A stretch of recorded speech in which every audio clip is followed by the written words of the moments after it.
Mardi 15 décembre 2015, la députée du NPD, Ruth-Hélène Brosseau, était de passage à nos studios pour parler de l'agriculture.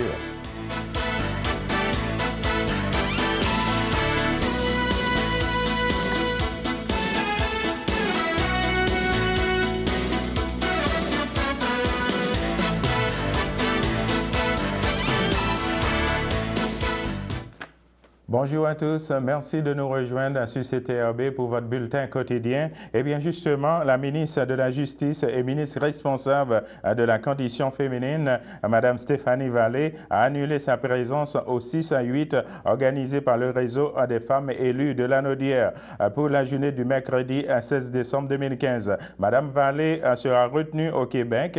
Des rencontres se sont ajoutées à son agenda et sont incontournables. Toutefois, le réseau des femmes élues de Lanaudière informe la population que l'activité est maintenue. Le réseau donne donc rendez-vous aux personnes intéressées le mercredi 15 décembre de 6 à 8 à la distinction de Joliette. Le réseau est à concocter une animation sur le thème « Place des femmes en politique ». Le réseau maintient donc la présence de celles qui avaient déjà confirmé leur présence. Et il n'est pas trop tard pour s'inscrire à cette activité. Confirmation à l'adresse, vous pouvez tout de même confirmer votre présence à l'adresse courriel femmes-élues-lanaudière@yahoo.ca. Notez bien, mesdames et messieurs, que l'entrée est gratuite, mais les contributions volontaires seront les bienvenues. Justement, en début de ce bulletin de nouvelles, je vous ai parlé de Mme Ruth-Hélène Brosseau, qui est la députée du Berthier-Masquinongé, porte-parole de l'agriculture pour le NPD. Eh bien, Ruth-Hélène Brosseau, de passage à nos studios, on avait parlé un petit peu de l'agriculture et surtout l'agriculture en ce qui a trait à l'agriculture dans la région de Berthier-Masquinongé, sa circonscription. Écoutez l'extrait avec Alain Bellumeur. Vous avez un rôle important là, au niveau de l'agriculture. Vous êtes, pour votre parti, le NPD, porte-parole au niveau de l'agriculture, de l'agroalimentaire. On sait que dans Berthier-Masquinongé, c'est un domaine important. Évidemment, on a des belles terres agricoles, des agriculteurs, tout ça. On sait que c'est pas toujours facile aussi pour ces gens-là. On suit ça dans les médias, tout ça. Mais est-ce que, évidemment, est-ce que c'est le gros est-ce que ça demande le gros de votre temps de s'occuper de cette partie-là au niveau agricole? Comment vous gérez ça? Mais tout d'abord, je vous remercie de me recevoir encore à l'émission. C'est toujours un plaisir de passer du temps avec vous. Suite après l'élection, j'étais choisie pour être porte-parole de l'agriculture agroalimentaire. Auparavant, j'étais porte-parole adjointe. Donc, je travaillais avec mon collègue Malcolm Allen. Malheureusement, il n'est plus avec nous. Donc, j'ai le dossier d'agriculture et agroalimentaire. Cette fois-ci, on voit le ministre de l'Agriculture et son lettre de mandat provenant du bureau du premier ministre. Donc, on sait c'est quoi un petit peu les responsabilités, la vision et il y a quoi à faire dans les prochaines semaines et années. Donc, c'est beaucoup plus de transparence de sa part. Agriculture agroalimentaire, c'est un gros dossier. Pas juste le Québec et Berthier-Masquinongé, mais ça englobe Canada, mais aussi ça touche à divers ministères. C'est la santé pour la CIA, les inspections des aliments, mais aussi le commerce international joue fort là-dedans. Donc, on a des dossiers chauds ici dans Berthier-Masquinongé et je peux vous dire, j'ai eu la chance de m'en parler avec le ministre de l'Agriculture, non seulement en chambre ou dans un corridor, c'était une rencontre formelle. C'est sûr que je suis arrivée avec une liste d'épicerie assez longue, mais c'est un début. J'ai bien espoir qu'on va pouvoir travailler ensemble sur des dossiers en commun. Notamment, on en parle beaucoup des accords commerciaux, des ententes en principe Canada-Europe ou Canada, le partenariat transpacifique avec l'Asie. Mais on a les travailleurs, c'est un gros dossier, réciprocité des normes, des choses qu'on peut régler immédiatement.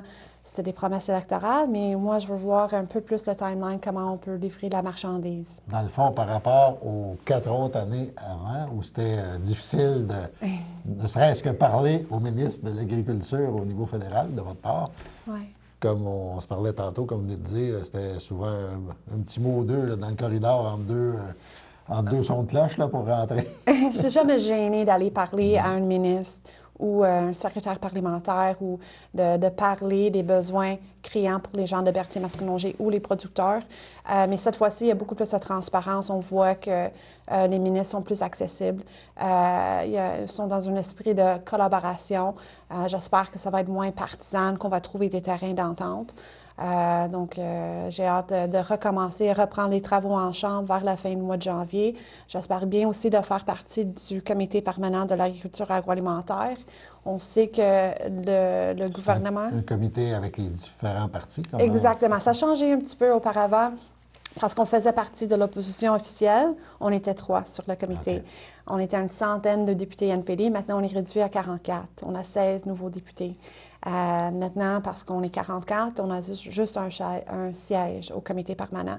Mais encore, je peux poser des questions en chambre, je peux déposer des recommandations, je peux quand même travailler fort dans la même veine que je faisais auparavant. Qu'est-ce qu'il faut travailler ou surveiller pour que l'agriculture aille mieux là, dans notre comté, entre autres? C'est quoi les dossiers chauds? On en a parlé dans les derniers mois. Qu'est-ce qu'il faut surveiller dans les prochains mois, maintenant? C'est sûr, on vient de terminer la plus longue campagne de l'histoire. J'ai pu rencontrer les citoyens de Berthier-Masconnaughey, beaucoup de porte-à-porte, beaucoup de rencontres, de débats.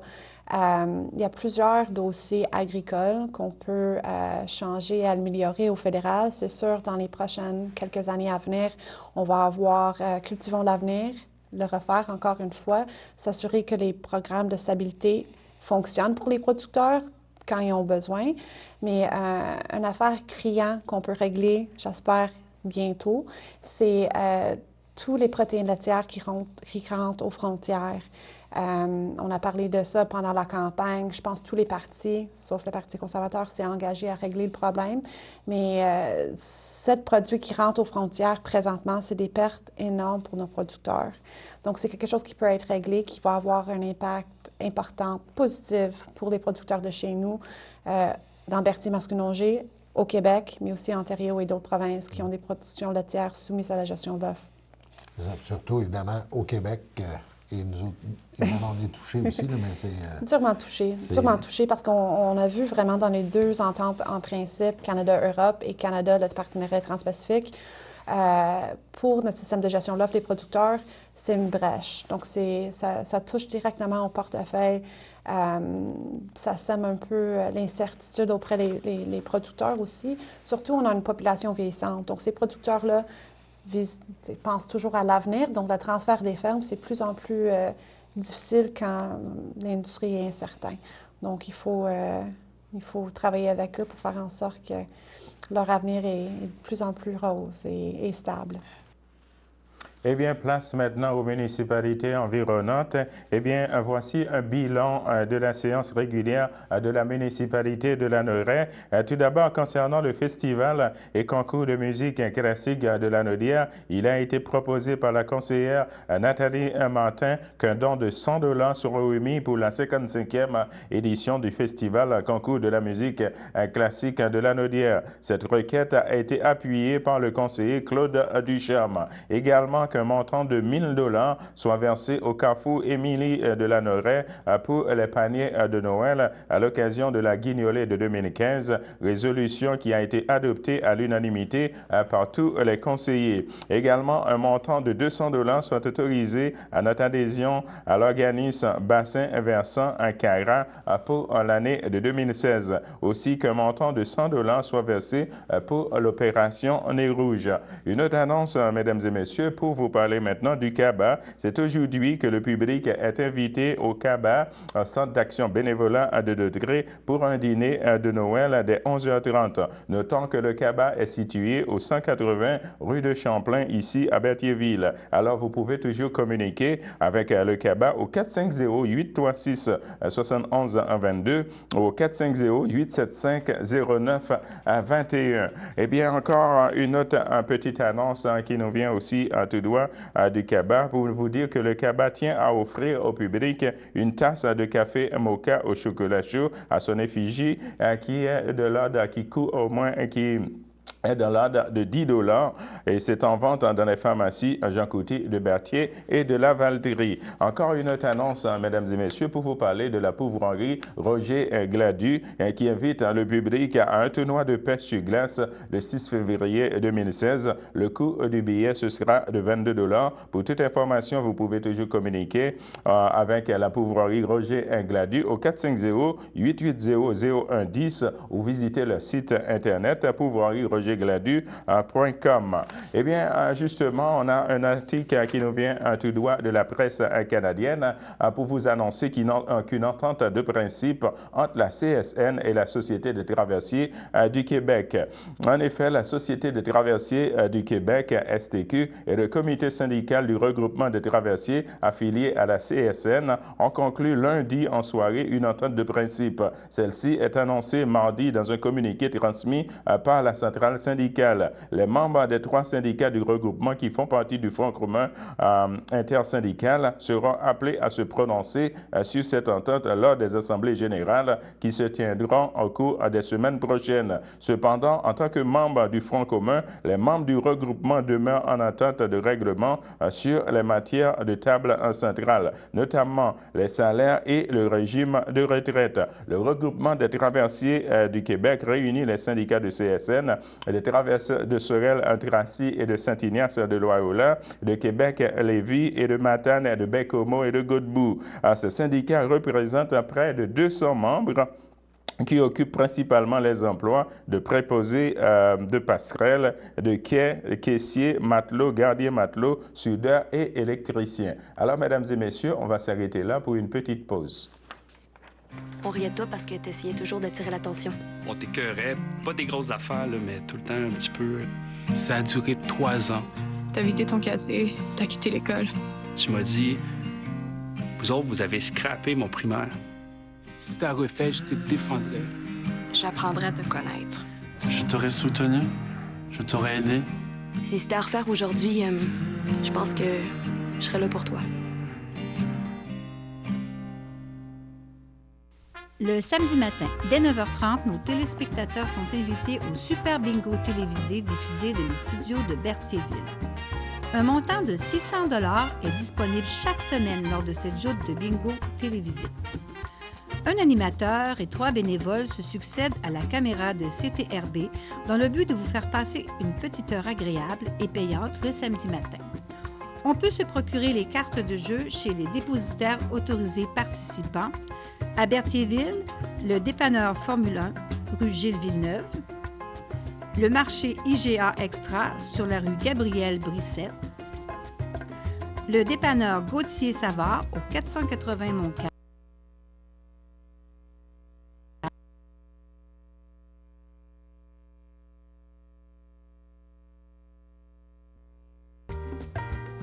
le marché Métro, rue Notre-Dame, la pharmacie Brunet, rue Frontenac, le garage Pétroté sur la rue Gilles Villeneuve et à Saint-Ignace de Loyola, le marché Aldo rang Saint-Michel, le dépanneur Le Magasin Esso sur le chemin de la Traverse. Et c'est un rendez-vous tous les samedis matins à 9h30 sur les ondes de CTRB, votre télévision régionale et communautaire.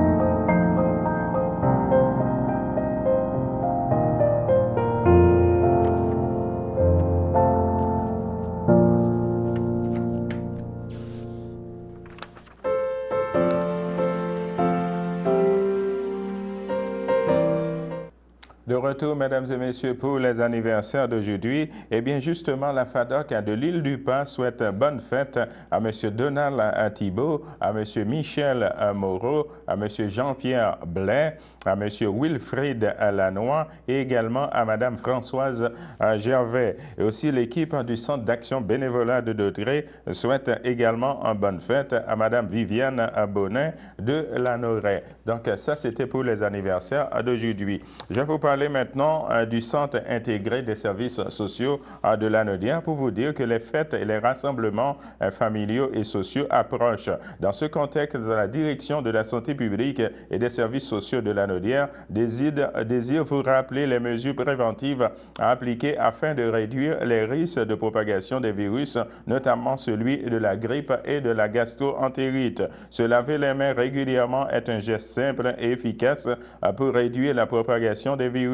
Cette mesure d'hygiène valable toute l'année, l'est particulièrement durant le temps des fêtes, alors que les rencontres et les échanges avec vos proches se multiplient. Pour les personnes les plus vulnérables, la Direction de la santé publique et des services sociaux de Lanaudière rappelle que le vaccin contre la grippe demeure le meilleur moyen de se protéger contre cette maladie. Il peut aussi contribuer à diminuer le risque d'hospitalisation ou de décès. Le vaccin est toujours disponible et est gratuit pour les clientèles suivantes: enfants de 6 à 23 mois, femmes enceintes au 2e et 3e trimestre, personnes de 60 ans et plus, personnes atteintes de maladies chroniques, personnes présentant une obésité importante avec indice de masse corporelle IMC inférieur ou égal à 40.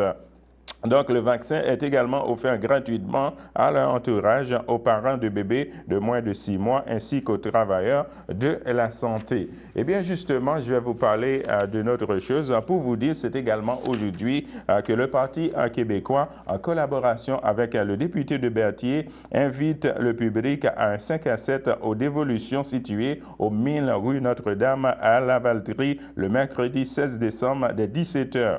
Donc, le coût du billet, c'est de 100 $. Pour toute information, vous pouvez toujours communiquer avec Denis Boucher au 450-586-6032 et Pascal Lavoie au 514-264-5829. Justement, à ce sujet, à cette invitation du 5 à 7 du Parti québécois en collaboration avec le député de Berthier, André Villeneuve, on l'a eu ici dans notre studio. Écoutez ce qu'il a à dire à ce sujet. Alors moi, j'invite les gens, écoutez, on organise le 16 décembre prochain, mercredi le 16, à Lavaltrie. C'est un 5 à 7. M. Pellado va être sur place comme orateur. Et puis, il ne faut pas de cachette, c'est pour faire la campagne de financement. Vous savez, un parti politique, il faut ramasser, moi je ramasse à peu près 18 000 par année pour pouvoir faire de l'activité politique. Hein, louer des salles, inviter des gens pour venir nous discuter de sujets, etc. Donc, faire de l'activité politique. Ça fait partie de notre démocratie aussi. Alors, donc, c'est le 5 à 7 du 16 décembre, mercredi 16 décembre, c'est pour ramasser des fonds. Ça coûte 100 $ pour le billet d'entrée.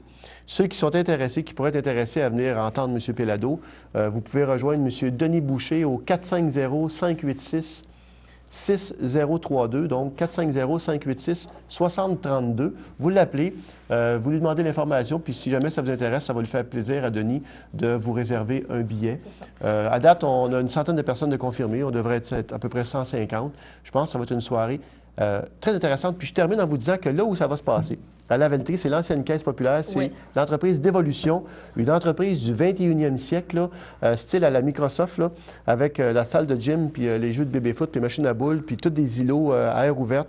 Ils sont 35 qui travaillent là. L'entreprise fait affaire avec 130 pays à travers le monde. Quelque chose, hein? C'est hallucinant ce qu'ils font. Triotech aussi, hein, je crois. Non, c'est pas la même chose. Non, Triotech, c'est dans le domaine caché. C'est pas la même chose. Mais qu'est-ce que je veux dire? C'est un petit peu dans la même veine là, de jeux. Non, Triotech, c'est les jeux vidéo, tandis que d'Évolution, c'est des gestions de mots de passe. Ils font affaire avec la défense américaine. Oh mon Dieu, OK. Écoutez, la fameuse NSA puis le fameux CIA et tout ça. Là, écoutez, ça vaut, juste d'aller voir puis visiter l'entreprise, ça vaut la peine. En plus, en prime, vous avez M. Pellado qui sera va nous faire un discours aussi. Tout à fait. Je pense qu'il va parler justement de l'impact, je pense. Et j'y serai bien sûr. Et bien oui, pour vous rencontrer aussi. Tout à fait. Alors, selon le journal d'Action en Dautré, la municipalité de Sainte-Geneviève de Berthier compte mettre l'accent sur la voirie et les loisirs. En effet, l'amélioration de l'infrastructure routière, notamment dans les domaines domiciliaires et l'aménagement de l'espace entre le terrain de soccer et la patinoire, afin de la rendre plus conviviale et attrayante, sont à l'ordre du jour pour l'an prochain à Sainte-Geneviève de Berthier. Ce sont des projets qui seront financés par le biais du programme de la taxe sur les connaissance et la contribution du Québec. Suivant ce que laisse savoir le maire Richard Giroux dans l'exposé sur la situation financière de sa municipalité. Le volet des loisirs s'inscrit dans la foulée, ce qui s'est fait cette année. En regard de la popularité de sa bibliothèque et de ses infrastructures sportives du parc Jean-Louis Poulette qui en sont voisines, on en a en effet agrandi le stationnement. Cela dans un but sécuritaire et d'augmentation du nombre d'espaces de stationnement pour desservir la population. Soyez assurés que le Conseil est à l'écoute de la population et veut maintenir un fardeau fiscal acceptable tout en améliorant les services de la population et son bien-être, a précisé M. Giroux pour ce qui est du budget de l'an prochain. L'adoption en sera faite en séance extraordinaire, donc c'était le lundi 14 décembre vers 20h. Alors, mesdames et messieurs, on va s'arrêter là pour une petite pause. Oh là là! Oh! Oh oh!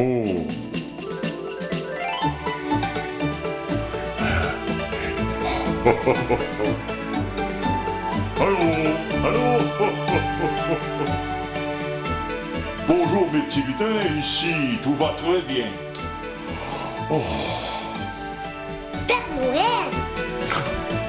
Ne vous faites pas surprendre, optez pour le trio au meilleur prix sur le marché, incluant le plus grand nombre de chaînes spécialisées, la vraie haute vitesse et 1000 minutes d'interurbain au Québec chaque mois.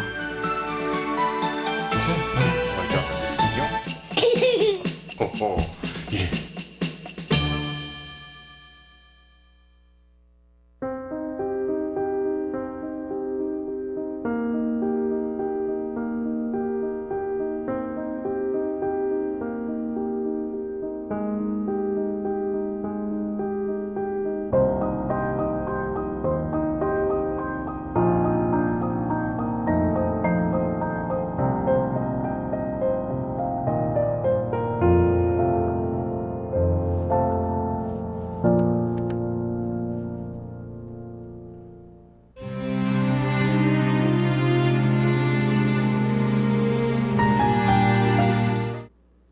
De retour, mesdames et messieurs, pour les avis de décès. En effet, subitement à son domicile, le 29 novembre 2015, à l'âge de 44 ans, est décédé M. Éric Boucher, fils de Roger Boucher et de Pierrette Lafrance, demeurant à Berthierville. Il laisse dans le deuil outre ses parents, ses frères, Luc Boucher, Carole Théoret, Mario Boucher, Sylvie Ouellette, ses neveux et ses nièces, Julie, Philippe et Nicolas Boucher, ses oncles, tantes, cousins, cousines, autres parents et amis. La famille vous accueillera le dimanche 20 décembre 2015 dès midi au complexe funéraire FTRIO sur la rue Notre-Dame, ici à Berthierville. Les cendres d'Éric Boucher seront déposées au columbarium au complexe funéraire FTRIO, toujours sur la rue Notre-Dame.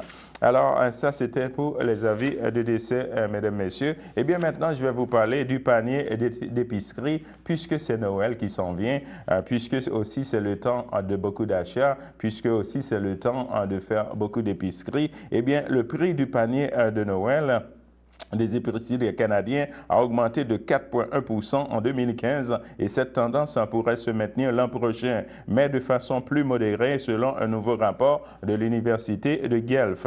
La Food Institute indique dans son rapport que l'année 2015 a été marquée par la faiblesse du dollar canadien. Ce constat s'applique particulièrement aux légumes dont le prix a augmenté de 10,1 % et pour les fruits et les noix en hausse de 9,1 % cette année. Quant au bœuf dont le prix est en hausse de 9,5 %, le professeur Sylvain Charlebois indique que l'offre est en baisse sur le marché en raison de la sécheresse. Au même moment, le dollar canadien fait en sorte que nos produits sont plus attrayants pour les marchés à l'exportation, note le rapport du Food Institute. Les grossistes de fruits et de légumes comme Larry Davidson, vice-président de la compagnie nord-américaine Produce Buyers à Toronto, constate que ça coûte plus cher pour importer les produits. Il dit qu'il a déjà commencé commencé à augmenter son prix. L'impact se fait aussi ressentir chez les restaurateurs. Chez Jules Bistrot, le propriétaire Éric Stripoli dit que si la tendance se maintient, il devra augmenter les prix sur son menu d'ici quelques mois. Les profits ne seront pas assez importants pour payer notre loyer et de pouvoir vivre, dit-il. Pour 2016, les auteurs du rapport sur les prix alimentaires à la consommation prévoient une augmentation du panier d'épicerie de 2% à 4%, soit un peu plus modéré qu'au cours des 2 dernières années. Alors maintenant, mesdames et messieurs, on va passer aux éphémérides. Eh bien, pour les éphémérides, aujourd'hui, pour le mardi 15 décembre, eh bien, c'était un 15 décembre 2012 que le dernier tronçon de l'autoroute 30 qui contourne l'île de Montréal entre Vaudreuil-Dorion et Sorel-Tracy est finalement accessible à la circulation. Eh bien, c'était également 15 décembre 2007 que les participants de la conférence de l'ONU sur le climat à Bali conviennent de lancer des négociations afin de conclure un accord contre la lutte pour le réchauffement climatique qui prendra le relais du protocole de Kyoto en 1997. Eh bien, c'était également un 15 décembre 2000 qu'en Ukraine, après la catastrophe de 1986, la plus grave de l'histoire du nucléaire civil, la centrale de Tchernobyl est fermée pour de bon. C'était également un 15 décembre 2000 à Québec. Le député Jacques Dupuis révèle qu'au ministère du Revenu, une taupe qui avait transmis à des gangsters les adresses de 4 policiers. Eh bien, c'était également un 15 décembre 1988 que la Cour suprême du Canada juge inconstitutionnel des clauses de la loi 101 sur la langue d'affichage. Eh bien, c'était également un 15 décembre 1964 que les communes adoptent l'unifolié comme drapeau canadien, remplaçant celui qui avait l'Union Jack sur un quart de sa surface. Alors, mesdames et messieurs, c'était tout pour les éphémérides aujourd'hui du 15 décembre. On va s'arrêter là, de retour avec la météo.